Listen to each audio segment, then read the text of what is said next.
சித்தர் பூமி. வணக்கம், நான் உங்கள் ஏரிபி ஆஸ்ட்ராலஜிஸ்ட் காயத்ரி. தொடர்ந்து நம்ம ஐயா கிட்ட வந்து பார்த்தீங்கன்னா ஜோதிடம் சார்ந்த கேள்விகளை நம்ம கேட்டுட்ருக்கோம். அனைவருக்கும் பயனுள்ள ஒரு விஷயங்கள் தான் நம்ம பகிர்ந்துட்டுருக்கோம். ஸோ தொடர்ந்து நிகழ்ச்சியை பாருங்கள். ஐயா, இப்போ அடுத்து வந்து இந்த வாஸ்து ரீதியான கேள்விகள் கேட்க போகிறேன்.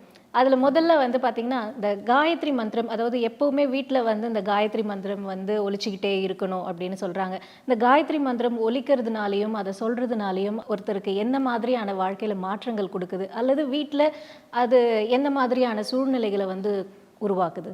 இப்போ சாதாரணமாகவே வந்து பார்த்திங்கன்னா காயத்ரி மந்திரங்கள் வந்து பார்த்திங்கன்னா அறிவினுடைய வளர்ச்சிக்கு வந்து ரொம்ப முக்கியமான ஒரு விஷயம் வந்து காயத்ரி மந்திரம்னு சொல்லுவாங்க. ஓகே. இன்னொரு விஷயங்கள் எந்த டைமில் எதை பண்ணணும் அப்படின்ற மாதிரி தாட் ப்ராசஸ் வந்து இந்த காயத்ரி மந்திரம் கிரியேட் பண்ணி விடும். ஓகே.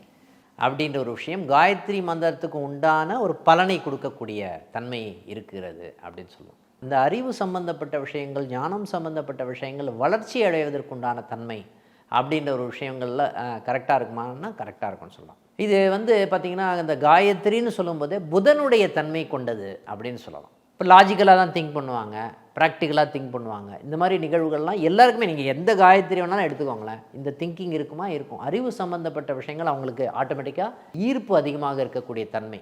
காயத்ரின்னு ஒரு பேர் வந்து நான் வைக்கிறேன், ஒருத்தருக்கு என் குழந்தைக்கு வைக்கிறேன்னு வச்சுக்கோங்களேன்.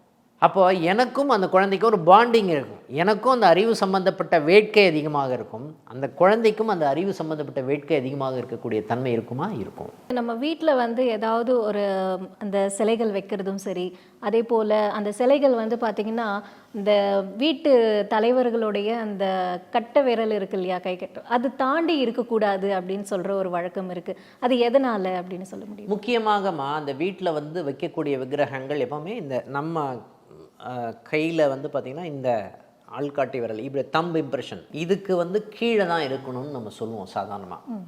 இப்போ அதுக்கு மேலே போனால் அந்த சிலைகள் எங்கே இருக்கும் அப்படின்னு பார்த்தீங்கன்னா கோயில்களில். கோவில். ஓகே. அப்போ கோயில்களுக்கு வந்து பார்த்திங்கன்னா 3 கால பூஜை பண்ணுறது, 2 கால பூஜை பண்ணுறது, 3 கால பூஜை பண்ணுறது, இந்த மாதிரி நிகழ்வுகள்லாம் 6 கால பூஜை பண்ணுறது, இந்த மாதிரிலாம் நம்ம பரம்பரையில் அதுக்கு உண்டான சாஸ்திரம் எல்லாமே இருக்குது ஆக்சுவலாக.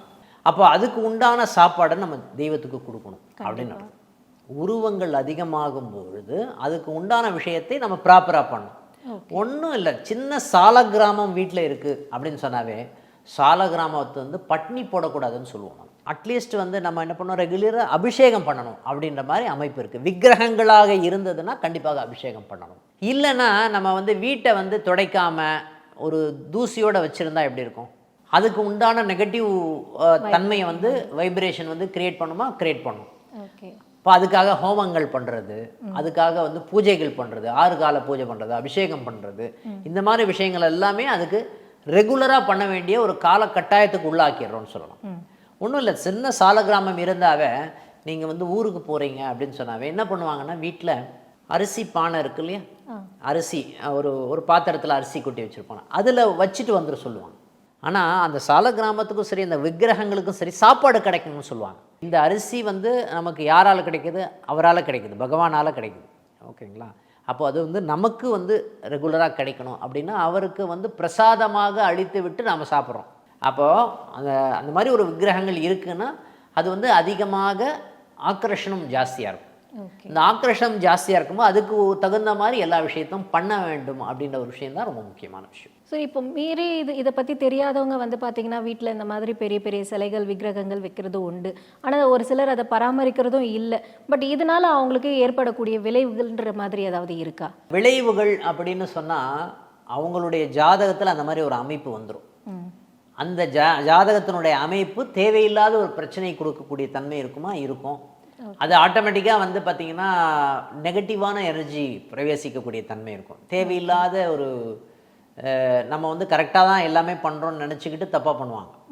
பணம் சம்மந்தப்பட்ட விஷயங்கள் எல்லாமே பாதிப்படைக்கக்கூடிய தன்மை. ஏன்னா குரு பகவான் சொல்லும்போது தவறாக எடுக்கக்கூடிய டெசிஷன்னாலேயே நிறைய விஷயங்கள் வந்து பாதிப்பு அடைக்கக்கூடிய தன்மை. ஓகேங்களா? இதெல்லாமே நெகட்டிவாக மாறக்கூடிய தன்மையை இருக்குமானா இருக்கும்னு சொல்லலாம். இப்போ நம்ம பூஜை அறைகளில் ஒரு சில படங்கள் வந்து இருக்கும். அந்த படங்கள் வந்து இது வைக்கணும், வைக்கக்கூடாது, ரொம்ப ஆக்ரோஷமான, அதாவது ரொம்ப தெய்வம் அது அதிகமாக இருக்கிற அந்த ஒரு படத்தை வைக்கக்கூடாது. உதாரணத்துக்கு இப்போ வாராகி கூட வந்து பார்த்திங்கன்னா ரொம்ப உக்கிரமான தெய்வம், பிரத்யங்கரா தேவி உக்கிரமான தெய்வம், இவங்களெல்லாம் வந்து வீட்டில் வந்து வைக்கக்கூடாது. அதுவும் கர்ப்பிணி பெண்கள் வந்து போய் அவங்கள வழிபடக்கூடாது அப்படின்ற மாதிரி சிலர் சொல்கிறாங்க. இது எதனால் அந்த மாதிரியான ஒரு விஷயம் எழுது? அதாவதுமா, இந்த படத்தை எல்லாமே வைக்கலாமான்னா வைக்கலாம்னு சொல்லுவேன், இன்னொரு இடத்துல வைக்கக்கூடாதுன்னு சொல்லுவேன். அது யாரை வச்சு பார்க்கணுன்னா அந்த வீட்டை தான் வச்சு பார்க்கணும். இப்போ ஒருத்தர் இருக்காரு, ஒருத்தர் நல்லா சாப்பிட்றாரு. இப்போ என் பையன் வந்து நல்லா சாப்பிட்றான்னு வச்சுக்கோங்களேன். அந்த பையனை வீட்டில் வச்சுருக்கோன்னா அவனுக்கு தேவையான ஆகாரங்கள் நம்ம கொடுக்கணும். கரெக்டாக இல்லையா? கண்டிப்பாக. ஒரு ஆள் எக்ஸ்ட்ரா இருக்காங்க, அவங்கள சும்மாவே வச்சுருந்துட்டு நான் பாட்டு சாப்பிட்டுட்டே இருந்தால் எப்படி இருக்கும்? அதுக்கு தகுந்த மாதிரி பூஜை முறைகளை செய்து வைத்து கொண்டால் ஒன்றும் பிரச்சனை இல்லை. அதை வச்சுக்கிறீங்க நீங்கள், ஆனால் நான் பூஜையெல்லாம் எதுவும் பண்ண மாட்டேன், அழகுக்காக வச்சுக்கிறேன் அப்படின்னு சொன்னால் அதுதான் நெகட்டிவ் இம்பேக்டை கொடுக்குமா அப்படின்னா கொடுக்கும். ஓகே. அதை நீங்கள் எப்படி சொல்லுவீங்கன்னா, நீங்கள் ஒரு வாஸ்து சம்மந்தப்பட்ட விஷயங்கள் வீட்டுக்கெல்லாம் போகும்போது அவங்களுடைய லைஃப் ஸ்டைலை பார்ப்போம். நம்ம இவங்க எப்படி இருக்காங்க, இவங்களுடைய லைஃப் ஸ்டைல் இப்படி இருக்குது அப்படின்னு பார்த்துட்டு என்ன பண்ணுவோம், இந்த படங்களை வச்சுக்கோங்க, இந்த படங்களை எடுத்துருங்க அப்படின்ற ஒரு விஷயத்தை அங்கே அட்வைஸ் பண்ணுவோம். நம்ம ஐயோ என்ன சாமி நீங்கள் வந்து அப்படி சொல்கிறீங்க, இல்லை அதுக்காக சொல்லலை, எடுத்துக்கோங்கன்னு சொல்கிறதுக்கு ரீசன் வந்து எல்லா படத்தையும் எல்லா இடத்துலையும் வைக்க முடியுமா? வைக்கலாம்.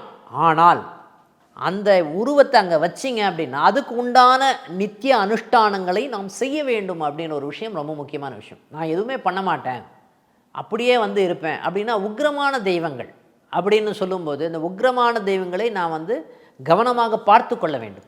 வீட்டில் ஒரு கோவக்காரர் இருப்பார், தாத்தா இருக்காருன்னு வச்சுக்கோங்களேன், அவரை ஹேண்டில் வித் கேர்னு சொல்லுவாங்கல்ல. கிளாஸ் எப்படி பண்ணுவீங்க? Handle with care. ஓகேங்களா? அவரை சரியாக பார்த்துக்கலன்னு வச்சுக்கோங்களேன், ஆட்டோமேட்டிக்காக ஒரு பிரச்சனை ஏற்படுமா? பிரச்சனையா? எல்லா நெகட்டிவ் வைப்ரேஷனும் சரி, பாசிட்டிவ் வைப்ரேஷனும் சரி, நம்ம எப்படி பிஹேவ் பண்ணுறோமோ அதுக்கு தகுந்த மாதிரி தான் இருக்குது அப்படின்னு ஒரு நிகழ்வு தான் முக்கியமான விஷயம். இதுதான் ரூல் அப்படின்னு ஒரு விஷயம் இருக்கா அப்படின்னா இல்லை. யார் கேள்வி கேட்குறாங்களோ அதுக்கு தகுந்த மாதிரி எல்லாமே மாறக்கூடியது. அவங்களுடைய லைஃப் ஸ்டைலுக்கு தகுந்த மாதிரி. இல்லை சார், அவ்வளோ விஷயங்களை என்னால் பார்த்துக்க முடியாது சார், நான் காத்தால 6 மணி 7 மணிக்கு போகிறேன் சார், நைட்டு 9 மணிக்கு தான் வரேன். வச்சுக்காதீங்க. ஏன் வச்சுக்கிறீங்க? ஆமாம், நீங்கள் 6 மணிக்கு போகிறீங்க, 7 மணிக்கு போகிறீங்க, ஒரு உருவம் உண்மையிலேயே வந்து பார்த்திங்கன்னா ஒரு உயிருள்ள ஒரு ஜீவன் அங்கே இருக்குதுன்னு வச்சுக்கோங்களேன். ஒரு அம்மாவோ அப்பாவோ தாத்தாவோ பாட்டியோ வயசானவங்க இருக்காங்க, வீட்டில் இருக்காங்கன்னு வச்சுக்கோங்களேன். நீங்கள் 6 மணிக்கு போகிறீங்க, 9 மணிக்கு வரீங்க, அவங்களுக்கு யார் சாப்பாடு கொடுக்குறது? அதே மாதிரி தான் தெய்வங்கள். கண்டிப்பாக நீங்கள் அதை உணர்ந்து அதை நீங்கள் செய்தால் அது சரியாக செய்யணும், இல்லைன்னா பண்ணாதீங்க. பொதுவாக வந்து நான் கண் திருஷ்டிக்காக வீட்டுக்கு வரவங்க வந்து நம்மளோட வீட்டை பார்த்துட்டு ரொம்ப பெருசாக பிரமிச்சுட்டு போயிடக்கூடாதுன்ட்டு வீட்டுக்கு வெளியிலேயே வந்து கண்ணாடி வைக்கிற ஒரு பழக்கம் உண்டு. அதே போல் ஒரு சிலர் வந்து பார்த்திங்கன்னா பூஜா அறையிலையுமே அந்த கண்ணாடி வைக்கிற பழக்கங்களும் இருக்குது.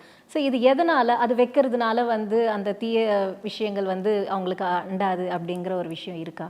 பூஜை ரூமில் வந்து பார்த்திங்கன்னா ஒரு சொம்பு தண்ணி வைக்கணும்னு சொல்லுவோம் நம்ம. எஸ், சாதாரணம். இப்போ கண்ணாடி நீங்கள் கிழக்கு பக்கமாக பார்த்து வச்சிங்கன்னு வச்சுக்கோங்களேன், வந்தவங்க எல்லாருமே வந்து என்ன பண்ணுவாங்க? கண்ணாடி பார்ப்பாங்க. கண்ணாடி பார்ப்பாங்க.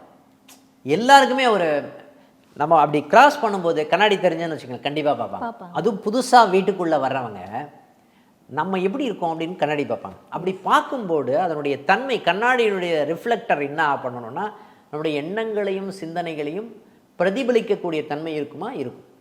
நம்மளை எப்படி பிரதிபலிக்குதோ நம்முடைய எண்ணத்தையும் பிரதிபலிக்குது அப்படின்ற ஒரு விஷயம் அதில் இருக்கா? இருக்குது அப்படின்னு சொல்லலாம்.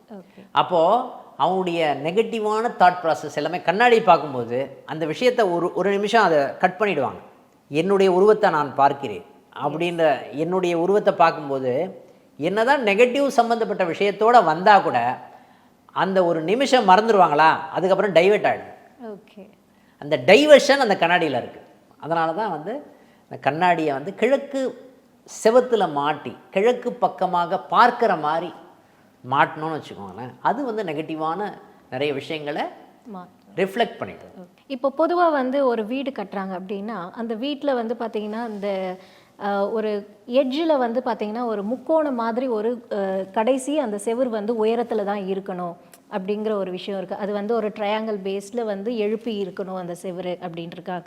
அதே போல் தெற்கு திசையிலேருந்து நம்மளுக்கு வெளிச்சம் வந்துக்கிட்டே இருக்கணும் அப்படிங்கிற மாதிரி ஏதாவது விஷயங்கள் இருக்கா? ஏன்னா ஒரு சிலர் என்ன பண்ணுறாங்கன்னா, ஒரு இந்த சைட்லேருந்து எனக்கு வெளிச்சம் வீட்டுக்கு வந்து ஆகணும் அப்படிங்கிற ஒரு விஷயம் இருக்குது. அதே போல் வீட்டோட கடைசி மூலையில் வந்து உயரமாக இருக்கணும் அப்படிங்கிற ஒரு விஷயம் இருக்குது. அதுவும் இல்லாமல் வந்து நம்ம என்ட்ரன்ஸ் உள்ளே வரும்போதே வந்து பார்த்திங்கன்னா, நம்மளுக்கு வந்து இடம் வந்து ஸ்பேஸ் காலியாக இருக்கணும், அதில் எதுவும் வந்து நிரப்பி வைக்கக்கூடாது அப்படிங்கிற அவங்களுக்கு ஒவ்வொன்று தோன்றதை சொல்கிறாங்க இல்லையா? இதில் எந்த விஷயம் வந்து சரியானது, இல்லை இதுக்கு என்ன சொல்கிறீங்க? ஒன்றும் இல்லைம்மா, முக்கியமாக வந்து நம்ம வந்து வீடினுடைய வாஸ்து அப்படின்னு சொல்லும்போது இது வந்து தென்மேற்கு மூலை பகுதி வந்து பார்த்திங்கன்னா உயரமாக இருக்க வேண்டும், வடகிழக்கு தாழ்வாக இருக்கக்கூடிய தன்மையை கொடுக்கும் அப்படின்னு சொல்லலாம். ஏன்னா தாழ்ந்து இருக்கக்கூடிய தன்மை, அங்கே தான் தண்ணியே இருக்கணும் அப்படின்னு சொல்லுவோம். இப்போ அந்த காலத்தில் வந்து பார்த்திங்கன்னா அந்த இடத்துல தாழ்ந்து இருக்கணும், அந்த இடத்துல வடகிழக்கு மூலை வந்து காலியாக இருக்கணும் அப்படின்னு ஒரு விஷயம் இருக்கா இருக்கு. இப்போ சாதாரணமாக நீங்கள் திங்க் பண்ணி பார்த்தீங்கன்னா தெரியும், காலபுருஷ லக்னத்துக்கு காலபுருஷ லக்னமாக மேஷ லக்னம்னு எடுத்து போனோம். 4ஆம் இடத்துக்குரியவன் யார்? சந்திர பகவான், கடகராசி. இப்போ கடகராசியில தான் வந்து கடகராசி சந்திரனுடைய வீடுனாவே தண்ணின்னு தெரியும் எல்லாருக்குமே, கரெக்டா? அந்த காலத்தில் எப்படி வந்து வசித்து கொண்டிருந்தார்கள் அப்படின்னா, தண்ணி எங்கே இருக்கோ அங்கே தான் வசிச்சுட்டு இருந்தாங்க.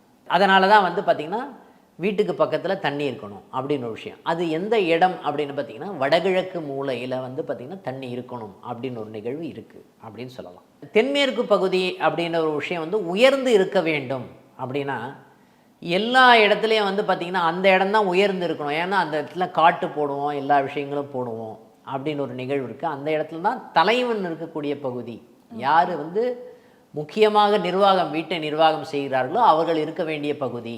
கணவனாக இருந்தால் கணவன், மகனாக இருந்தால் மூத்த மகன் அங்கே இருக்கக்கூடிய பகுதின்னு சொல்லுவோம். அவனுடைய விஷயங்கள் தான் டாமினேஷன் ஜாஸ்தியாக இருக்கணும் அப்படின்றதுக்காக அந்த பகுதியை எடுத்து வச்சிடும். அப்போ மூத்தவர்கள் இருக்க வேண்டிய பகுதி அந்த பகுதி எப்போவுமே உயர்ந்ததாக இருக்க வேண்டும் அப்படின்னு ஒரு நிகழ்வு இருக்கா இருக்குது.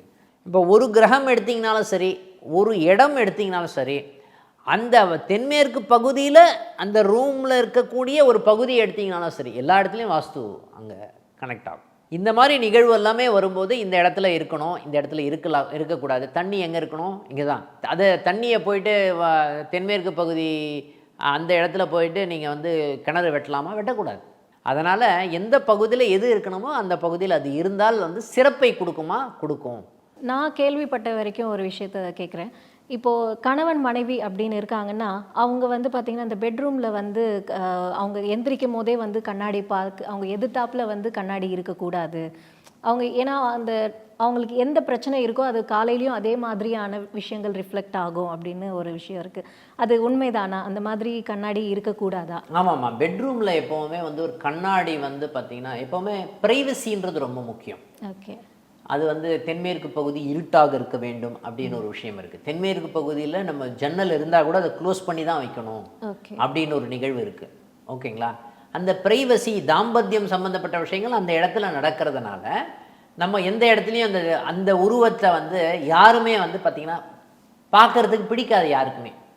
அந்த தாம்பத்தியம் சம்மந்தப்பட்ட விஷயத்த கண்ணாடியை பார்க்கறது பிடிக்காது, அந்த மாதிரி வைக்கக்கூடாதுன்ற ஒரு நிகழ்வு இருக்குது. அதை வந்து ஏன்னா இது எல்லாமே வந்து பார்த்திங்கன்னா ராகுவினுடைய தன்மை, இது எல்லாமே ரிஃப்ளெக்ட் ஆகக்கூடாது.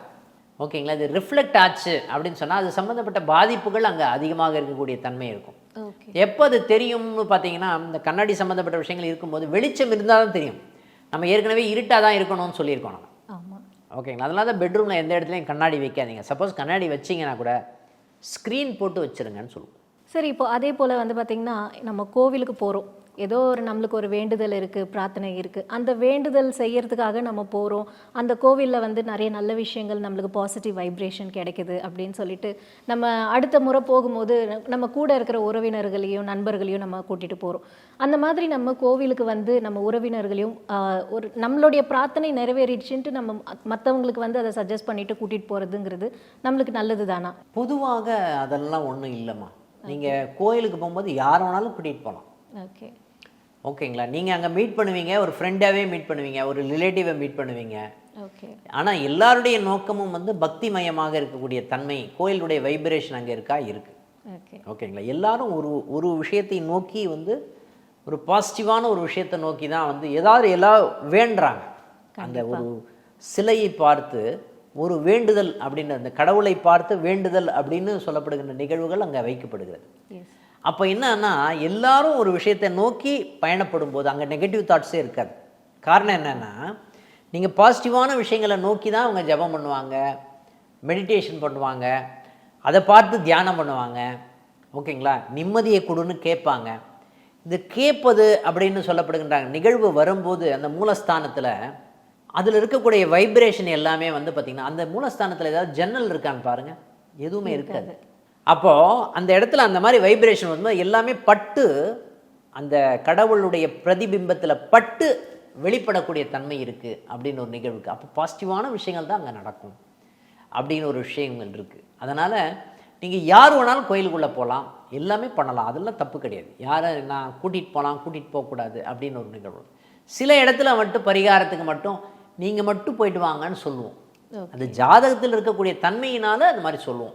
இப்போது அடுத்து வந்து பார்த்திங்கன்னா நம்ம வீட்டில் வந்து ஒரு அழகுக்காக வைக்கிற விஷயமாகவும் சரி அல்லது ஒரு திருஷ்டிக்காக வைக்கிற விஷயமா இப்போது நிறைய பேர் வீட்டில் வந்து பார்த்திங்கன்னா இந்த யானை வந்து பார்த்திங்கன்னா தும்பிக்கை தூக்கி ஆசீர்வாதம் பண்ணுற மாதிரி வைக்கிறாங்க. அது ஒரு 2 யானை நடுவில் வந்து பூ வச்சு அலங்காரம் பண்ணி, அது அலங்காரத்திற்காக வைக்கிறதா இல்லை நிஜமாகவே அந்த தும்பிக்கை வச்ச யானை நம்ம ஆசீர்வாதம் பண்ணுறது போல் வைக்கிறதுங்கிறது நிஜமாகவே அதனுடைய பலன் ஏதாவது இருக்கா? இந்த யானை சம்மந்தப்பட்ட விஷயங்கள் எல்லாமே வைக்கலாமா வைக்கலாம், யார் வைக்கலாம் யார் வைக்கக்கூடாது அப்படின்னு ஒரு நிகழ்வு அதில் இருக்குது. ஓகேங்களா? சில பேர் வைக்கலாம், சில பேர் வைக்கக்கூடாது அப்படின்னு ஒரு நிகழ்வு இருக்குது. இப்போ இதை எனக்கு கடக லக்னம் போகுதுன்னு வச்சுக்கோங்களேன், ஏஎல்பி லக்னம் கடக லக்னம் போகுது, வைக்கக்கூடாதுன்னு சொல்லுங்க. ஓகேங்களா? இம்பேக்ட் அது கொடுக்குமா? கொடுக்கும்.